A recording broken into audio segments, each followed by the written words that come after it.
She was a racist white woman until she fell in love with a brave black veteran. Before we dive into the story, please hit the subscribe button. Also, drop a comment and let us know which city you're watching from. We love hearing where our community is tuning in from. Sit back, relax, and enjoy the story. Veronica Carter's heels clicked sharply against the polished marble floor of the Grandview Country Club, a rhythmic sound that seemed to echo in the vast, opulent space. The gala was in full swing, an affair of unimaginable wealth and extravagant displays of status. As she weaved her way through the crowd, her eyes scanned the room, noting the familiar faces of the rich and powerful. The evening was a show of curated elegance, a stage for the privileged to display their grandeur, and Veronica was right where she belonged. She was a picture of perfection. Her tailored emerald dress clung to her form, the fabric shimmering. Under the ballroom lights, her red lips, a perfect contrast to the green, held a smile that was as calculated as her every move. To the world, she was Veronica Carter, heiress to the Carter fortune, a woman who had mastered the art of social climbing and had firmly established her place in the highest echelons of society. Her gaze swept over the room, settling briefly on the towering chandeliers and the endless rows of champagne flutes. The guests gathered in clusters, each conversation revolving around wealth, status, and exclusivity. These were her people, the women with their diamond necklaces, the men with their custom-tailored suits and power ties. This was the world she had spent her entire life in, a world of polished smiles and perfect facades. Veronica, darling, you look stunning as always. Rachel Bennett, a longtime acquaintance, breezed past her with an air kiss that was more for show than affection. Veronica nodded politely, offering a tight smile as she always did. "Thank you, Rachel," she replied coolly, her eyes momentarily flicking over Rachel's designer dress. Of course.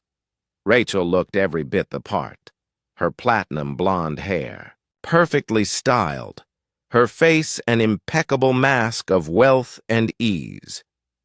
"Douglas must be counting the minutes until he can whisk you away from all these admirers," Rachel cooed, her voice dripping with the same practiced sweetness that marked all their conversations. Douglas was Veronica's fiancé, a man whose family had built their fortune in media. He was handsome, well-spoken, and fit perfectly into the mold of the man Veronica needed by her side, strong, established, and powerful. Veronica's lips curled into a satisfied smile, but it didn't quite reach her eyes. She had learned long ago that the game was not about love. It was about position, security, and reputation. And Douglas was a stepping stone, just as her engagement to him had been a carefully planned move in her ascent up the social ladder. "Knows better than to rush me when I'm networking," Veronica replied, her voice smooth, betraying nothing of the deeper thoughts behind the words. Networking was her forte, after all. She was the queen of small talk, the mistress of making everyone feel important while keeping them at arm's length. Her gaze drifted across the ballroom, watching as the scene unfolded before her like a carefully rehearsed play. Her thoughts remained focused on the next step, the upcoming wedding, the powerful families she would soon be entwined with, the doors that would open for her once she married Douglas. But then, in the far corner of the room, something caught her eye. Dark figure stood near the service door, dressed in the understated uniform of a maintenance worker, silently collecting discarded glasses. His movements were fluid, efficient, yet there was something about him that made Veronica pause. She couldn't help but notice how out of place he seemed, standing in the corner like a shadow, while the rest of the room was filled with laughter and polished smiles. His presence felt like an intrusion, something she had grown used to at these kinds of events but never cared to acknowledge. She turned her attention back to Rachel, who was now chatting with a group of well-dressed men. But the image of the Yai man in the corner lingered in her mind, like an itch she couldn't scratch. He had glanced up briefly, catching her eye for a fraction of a second before quickly looking away. In that moment, Veronica saw something that made her pause. Something in his gaze. Was it contempt? Or was it judgment? But before she could think further, Rachel's voice cut through the quiet tension. "Can you believe they couldn't find better staff for tonight?" Rachel whispered, leaning closer, her eyes glancing in the direction of the maintenance worker. "That one hasn't stopped staring at the women's jewelry since he arrived. It's becoming impossible to find decent help these days." Veronica felt a flicker of discomfort, though she quickly dismissed it. People like him don't belong here, she thought, even though the thought left an unsettling aftertaste. "Someone should remind him of his place," Rachel added, her voice low but sharp. Veronica's lips curved into a thin smile as she glanced at the man, barely noticing the disdain in Rachel's words. "Mother says you have to speak firmly to them or they'll take advantage," Veronica replied dismissively, her tone betraying no hint of the unease she felt stirring inside her. She quickly turned her back to the maintenance worker, her gaze moving to more familiar faces. Her world of wealth, privilege, and power, was one that had no room for those like him. As she walked away, the man's eyes lingered in the corner of her vision, but she refused to acknowledge him further. He was nothing but a figure. In the background, part of the machinery that kept her world running smoothly, unnoticed, invisible, and beneath her. Veronica's mind, however, couldn't completely shake the moment. As the night wore on, she found herself distracted, her thoughts drifting back to the figure in the corner, to the fleeting look he had given her. It wasn't like any of the other workers she had encountered at these events. His gaze had been calm, steady, almost as if he had seen through her, and that unsettled her more than she cared to admit. Douglas eventually found her, his arm wrapping possessively around her waist as he pulled her into his embrace. "There you are," he said smoothly, his voice warm with practiced charm. "The mayor's asking for you. Apparently your donation to his campaign made quite an impression." Veronica allowed herself to be guided toward more important company, her mind still partially preoccupied with the strange encounter. But as she moved through the crowd, her thoughts began to settle back into their familiar patterns. This was her life now. This was what mattered. Connections, influence, the right image. And nothing was going to get in the way of that. She had worked too hard for too long to let anything disrupt her plans. The man in the corner was nothing more than a passing distraction, a mere servant, an unimportant figure. The next few weeks would be filled with wedding preparations, media appearances, and meetings that would ensure her future was secure. She was about to marry a man who could propel her even higher into the social stratosphere, and that was all. That mattered. But in the back of her mind, something lingered. A thought she couldn't quite shake, the faintest whisper of doubt that perhaps, just perhaps, there was more to life than the polished perfection she had carefully curated for herself.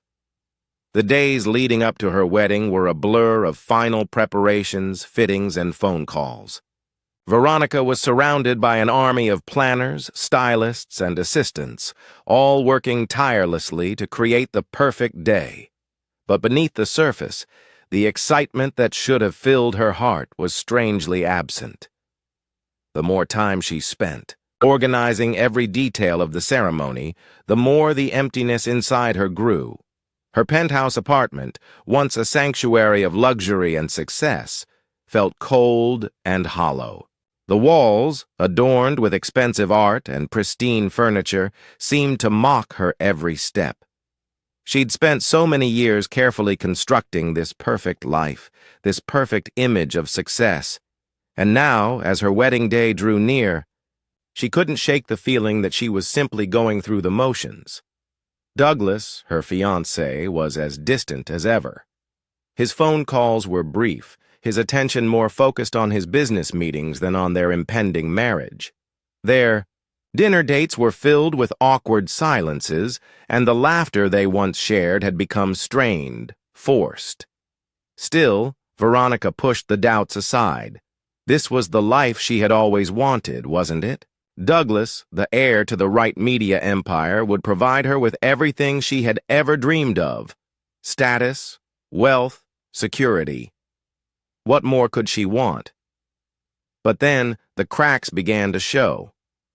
The night before the wedding, Veronica stood in front of her full-length mirror, adjusting the veil that would soon adorn her head. She was breathtakingly beautiful, every inch the perfect bride. Her mother had always told her that this was the moment that would define her life, her crowning achievement. And yet, as she stared at her reflection, she couldn't escape the feeling that something was terribly wrong. Her phone buzzed on the vanity, the screen flashing the name Douglas. A small spark of hope flickered inside her. Maybe tonight, they would finally have the conversation they needed to have. Maybe he was calling to tell her how much he cared, how much this marriage meant to him. She picked up the phone, heart pounding. But as soon as she answered, her stomach sank. "Veronica?" Douglas's voice came through, but it sounded flat, detached. "We need to talk." Her throat tightened, but she managed to keep her voice steady. "What is it, Douglas?" There was a long pause, the silence stretching uncomfortably. When he finally spoke, the words came like a cold slap across her face. "I can't go through with this. I can't marry you." Veronica's world tilted, her breath catching in, her throat. She hadn't heard him correctly. "What?" she whispered, her voice cracking. "Douglas, what do you mean? We're getting married tomorrow. This is everything we've worked for." "I know," he replied, his tone distant. "But I've been seeing someone else. I can't pretend anymore. I'm sorry, but I'm in love with Cynthia." The words hit her like a physical blow. Cynthia. Veronica knew who she was, a model. Young, stunning, someone who fit the mold of the perfect woman Douglas could parade on his arm. Veronica's mind raced, but the only thing that registered was the weight of his betrayal, the crushing realization that the life she had carefully planned, the perfect future she had envisioned, was falling apart in an instant. "I don't understand," Veronica whispered, her eyes filling with tears. "We've been together for years, Douglas. You can't just throw that away." "I'm sorry, Veronica. It's over," he said coldly.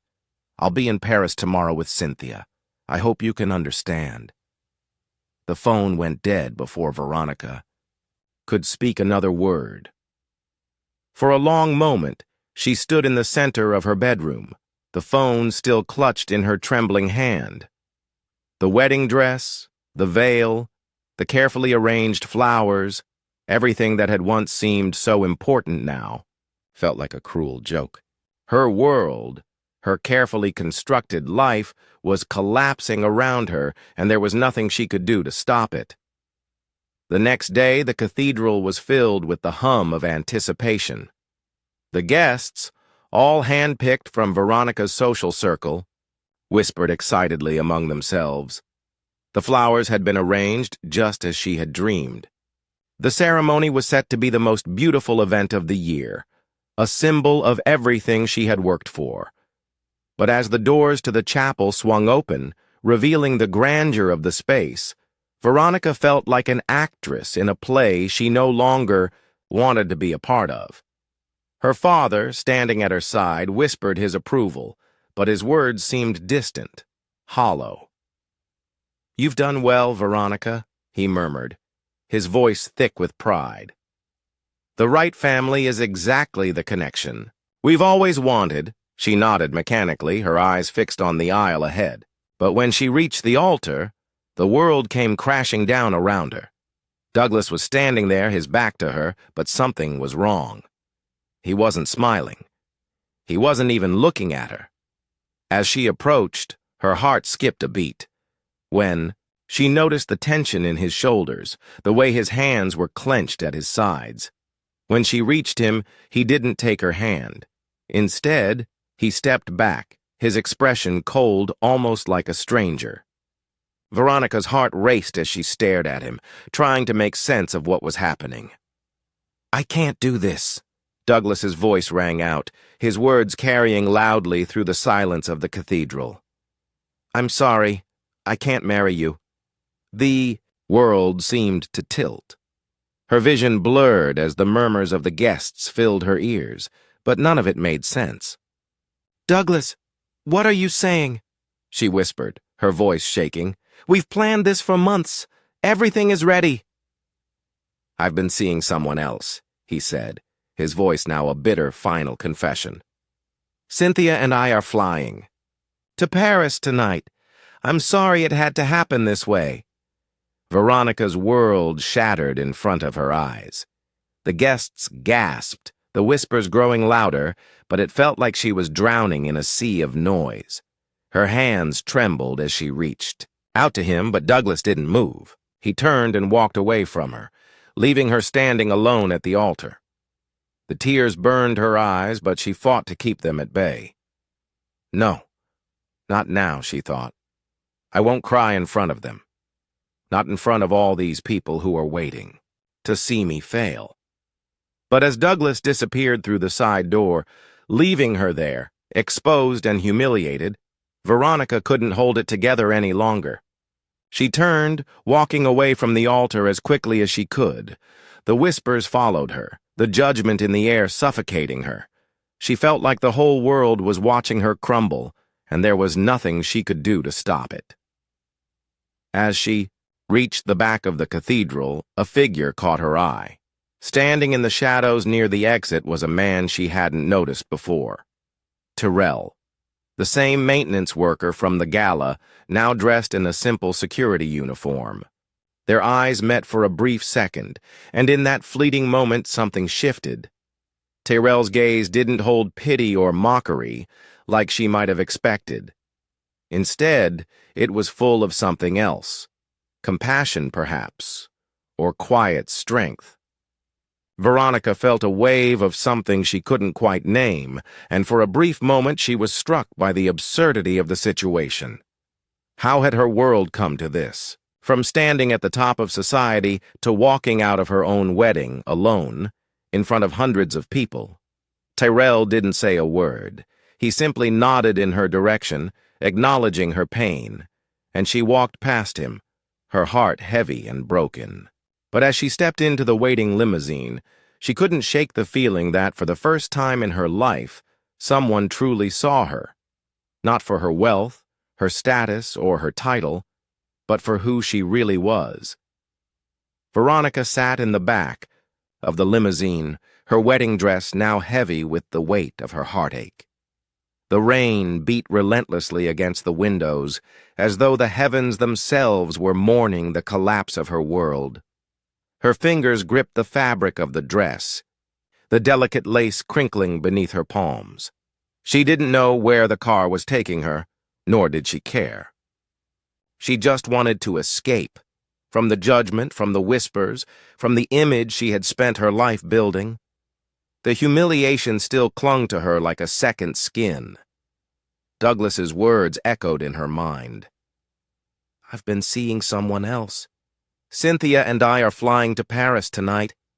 The truth had come crashing down on her, and with it, the carefully constructed world she had spent years nurturing.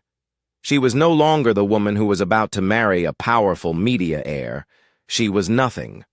Just a girl with shattered dreams, a life torn apart by betrayal. The limousine's slow crawl through the streets was nothing more than a blur of unfamiliar faces, unfamiliar places. Veronica had left behind the penthouse, the grand events, and the people who once admired her. Now, she was adrift in a world she didn't know how to navigate. Her phone buzzed constantly with messages she refused to read. Her father's words of disappointment were burned into her thoughts, his judgment echoing in the corners of her mind. She had failed him. She had failed herself. The driver took a turn down an unfamiliar street, pulling up in front of a small diner. The car stopped, and for the first time in hours, Veronica felt the impulse to move. She opened the door and stepped out into the pouring rain, her heels slipping on the slick pavement. Her wedding dress was soaked within seconds, the delicate silk clinging to her legs. But she didn't care. The rain felt like a balm for her burning skin, washing away the remnants of the life she had just left behind. Inside the diner, the air was thick with the smell of coffee and grilled food. The hum of quiet conversation filled the space. But no one looked at her. No one cared about the tears that threatened to spill down her face. And for the first time in days, she felt invisible. She was no longer Veronica Carter, the heiress, the woman who had everything. She was just another person, lost in the world. Veronica found a corner booth, sitting down with a heavy sigh. Her wedding dress, now a soggy heap of satin and lace, sprawled across the bench beside her. She wasn't sure what had possessed her to come here, but the quiet comfort of the diner seemed like the only place she could breathe. The waitress, a young woman with dark hair tied in a messy bun, approached the table, her eyes scanning Veronica's disheveled appearance.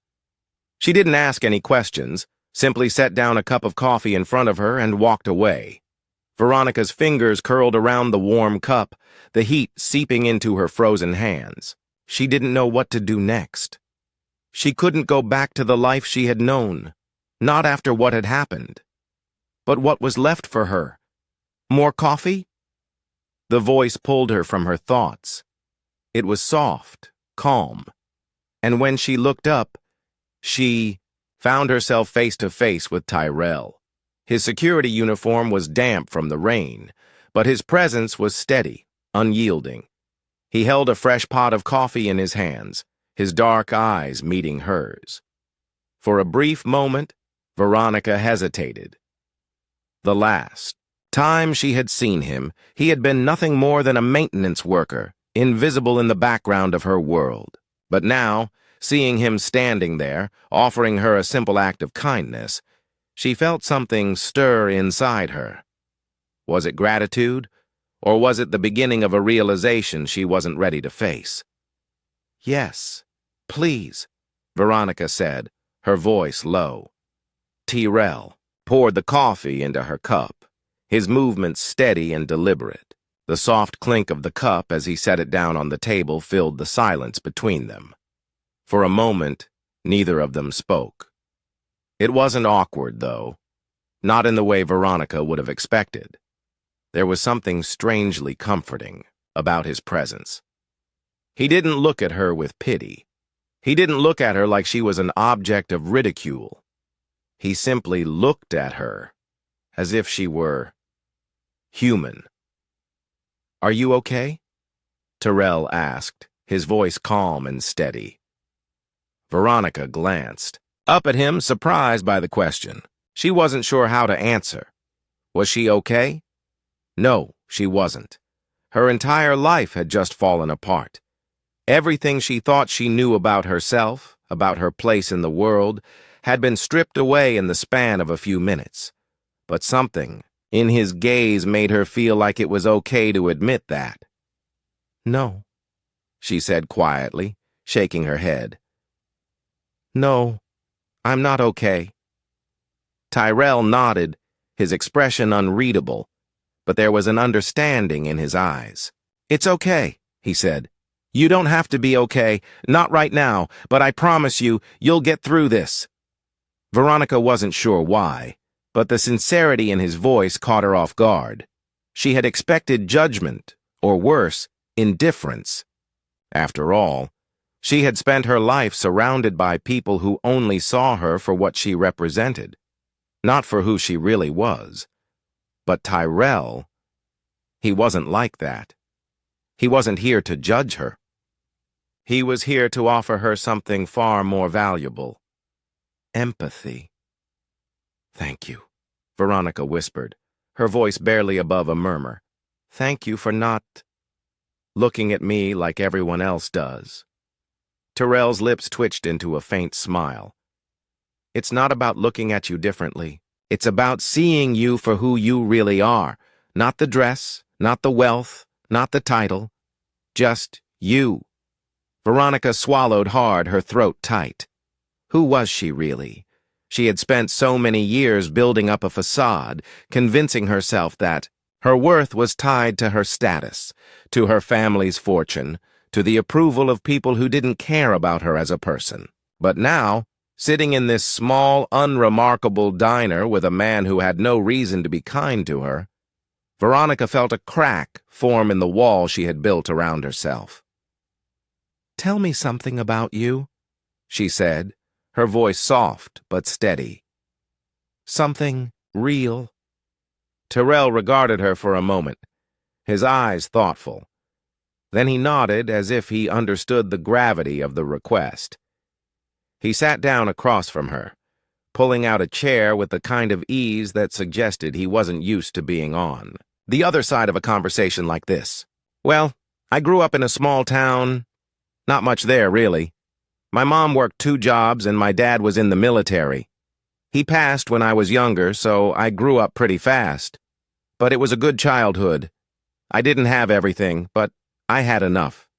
Veronica listened intently, drawn in by his story, by the quiet humility in his voice. Enough. It was a concept that had always seemed foreign to her, growing up with every luxury imaginable. She realized in that moment how little she truly knew about what it meant to live without the cushion of wealth. I joined the military after high school, did a few tours. Tyrell continued, his tone steady. It changed me. You don't come back from that kind of thing the same person. But when I came back, I knew I wanted to build something on my own. So I did. Got into security work, started my own company. It's small, but it's mine. Veronica looked at him, struck by the quiet strength he carried with him. He had earned everything he had. He hadn't been handed it.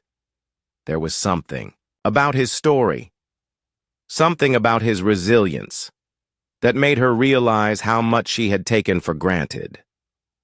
"Why are you here?" Veronica asked softly, her curiosity getting the best of her. "You don't have to be working here. You could be doing something else. Something better." Tyrell's smile was faint, but there was a warmth in it that made Veronica feel a little lighter. "I'm here because people need me. There's always work for someone who knows how to show up, do their job, and do it right. I'm here because, for all the ups and downs, I believe in helping people. Doesn't matter what they look like or where they come from. Everyone deserves dignity." Veronica felt a lump form in her throat. Dignity. It was a word she had never really understood, not in the way Tyrell meant it. But now, as she sat across from him, she felt it in the depth of his words.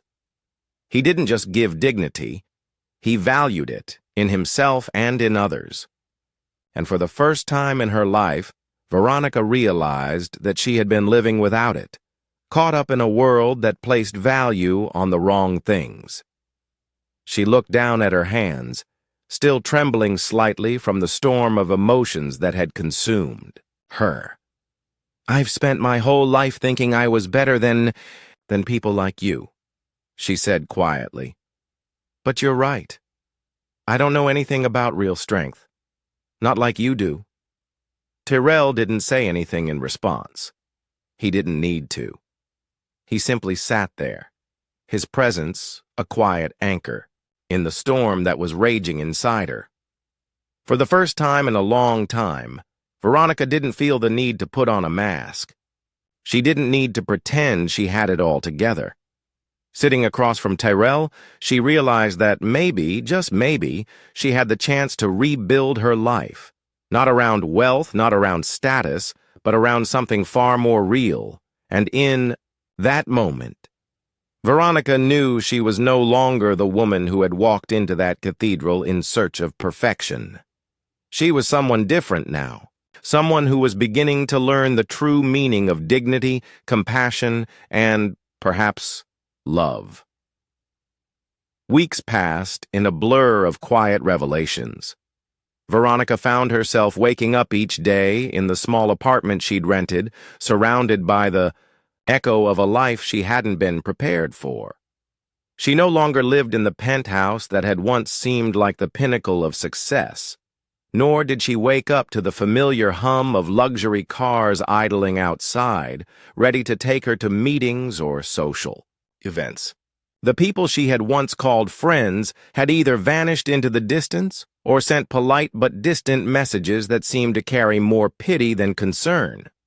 But for the first time in a long time, Veronica didn't feel the weight of their judgment. She had left behind the world of endless gala dinners, charity events, and carefully curated smiles. And in the process, she had begun to find something much more valuable: peace. The absence of wealth and the pressure to maintain appearances had stripped away the layers of pretense that had once defined her. And while there were still days when she felt like a failure, there were also moments when she felt something else. Something unfamiliar, but warm. Hope. One afternoon, as she sat at a small table in a local coffee shop, her thoughts drifted back to the diner where she had met Tyrell that fateful day. That moment had felt like a crossroads, a sharp turn from the life she had always known into something new, something raw and unrefined. Veronica hadn't expected much that day. She hadn't expected to find comfort in a man she had once dismissed as a mere background player in her perfect world.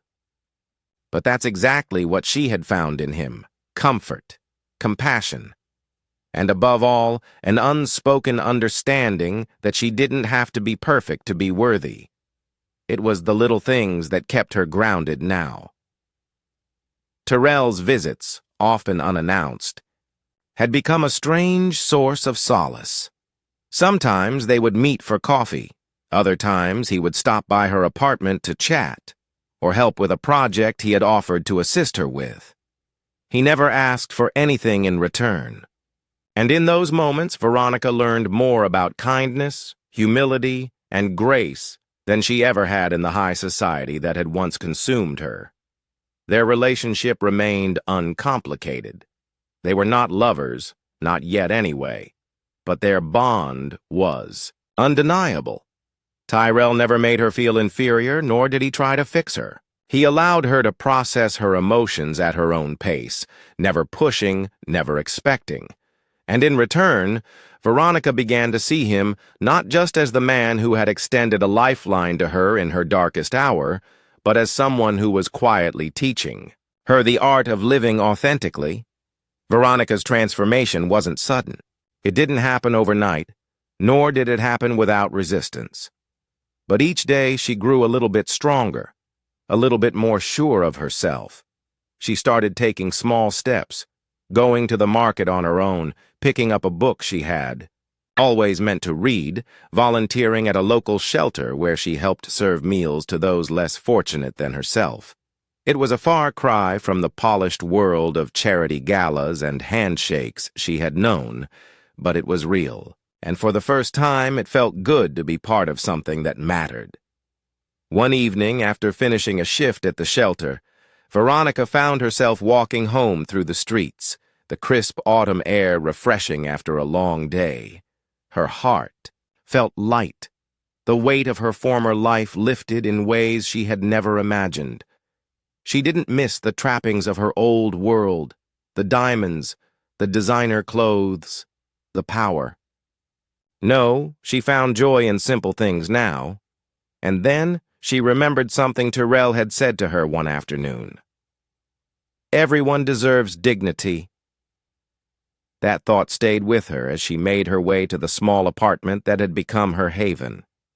The community she had begun to connect with, people who had once been invisible to her, had given her more than she could have ever hoped for.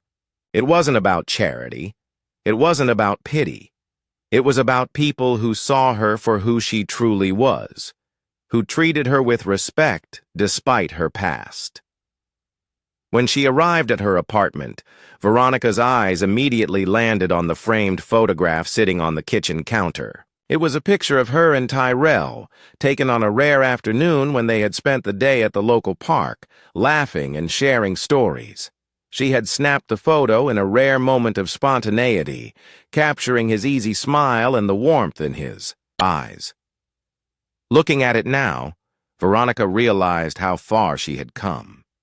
She wasn't the woman who had walked into that diner so many months ago, unsure of herself and overwhelmed by the mess of her life. No, she was someone new, someone stronger, someone who had learned to embrace the imperfections that made her who she was. The soft ding of her phone broke her reverie, and Veronica's fingers instinctively reached for it. It was a message from Tyrell. "Dinner tonight? I know a great place we can go to. Something simple. Just the two of us." A smile tugged at Veronica's lips as she typed a response. "I'd love that. 7?" As she sent the message, Veronica realized that this was what she had been searching for all along. She had spent so many years chasing the approval of others, living for the next big event or the next social climb. But now, with Tyrell's quiet support and the new life she was building, she had found something far more valuable than all the wealth and status she had once sought. She had found love. Not the kind of love that was built on appearances, but the kind that was rooted in respect, vulnerability, and authenticity. That evening, as Veronica walked to the restaurant, the chilly autumn air didn't feel cold at all. It felt like freedom. She wasn't sure what the future held. There was still so much to learn, so much to unearth within herself. But she knew one thing for certain. She wasn't walking this journey alone.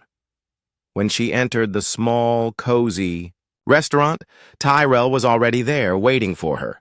The sight of him, sitting casually at the table with his jacket draped over the chair, made her heart skip a beat. He stood when she approached, offering her a warm smile, and pulled out the chair for her to sit. The simple act of kindness made Veronica's chest tighten with emotion.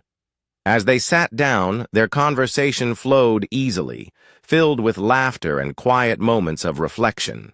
They shared stories of their past, their hopes for the future, and the changes they had both experienced. And in that moment, Veronica realized that love wasn't about perfection. It wasn't about who you used to be, or the status you held, or the expectations of others. It was about finding someone who accepted you, flaws and all, and learning to love them for who they truly were. The evening passed by in a blur of warmth and connection. By the time they finished dinner, Veronica felt a sense of contentment that she hadn't felt in years. As they walked out of the restaurant together, hand in hand, she realized something else. Her past, with all its mistakes and regrets, didn't define her. She was no longer the woman who had once believed she needed status, wealth, and approval to be happy. She was someone who had learned the true meaning of strength, not through power or social status, but through humility, compassion, and love. And as they stepped out into the crisp night air, Veronica couldn't help but feel that, perhaps, for the first time in her life, she was exactly where she was meant to be. Veronica had learned that life wasn't about the destination, but the journey. And for the first time, she was ready to embrace whatever came next, knowing that with Tyrell by her side she could face anything, and that, in itself, was the most powerful transformation of all.